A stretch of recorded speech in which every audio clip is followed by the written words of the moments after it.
মার কলিজায় যে কত দরদ, মমতা, ভালোবাসা, এটা মা ছাড়া দুনিয়ার কেউ জানে না।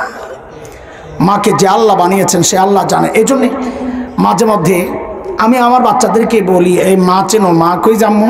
না না, মা চিনো না। মা হইল ওই মানুষ।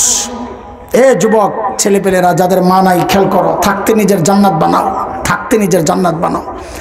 মা ওই মানুষ, ঘরে খাবার আছে যা, মা যদি মনে করে না আমি যদি এখান থেকে একটু খাই তো আমার বাচ্চারা পেট পুরে খেতে পারবে না, মা ওই মানুষ ওই মুহূর্তে প্রচণ্ড ক্ষুধা পেটে নিয়ে একটা অভিনয় করে বলবেন, আম্মুর ভাল লাগছে না, বমি বমি লাগছে, আম্মু খাবো না, তোমরা খেয়ে নাও। ঘরে আপেল আছে 3টা, বাচ্চাও 3টা, মা ওই মানুষ ওই মুহূর্তে বলবেন, আম্মু আপেল পছন্দ করি না, তোমরা খেয়ে নাও। আমাদের ঘরে ভালো কোনো খাবার তৈরি হলে আমাদের মুখে না দেয়া, যিনি কোনোদিন খান নাই, আজীবন এই স্যাক্রিফাইস যে মানুষটা করেছেন তিনি মা। তিনি কে? আর এর জন্যই তো আলেমরা কোন কোন মাসআলায় মা আর বাবাকে আলাদা করেছেন।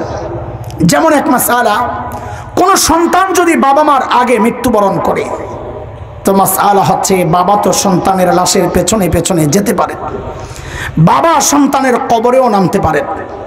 বলে কেন? বাবার কলিজায় কি মায়া দয়া নাই? বলে আছে।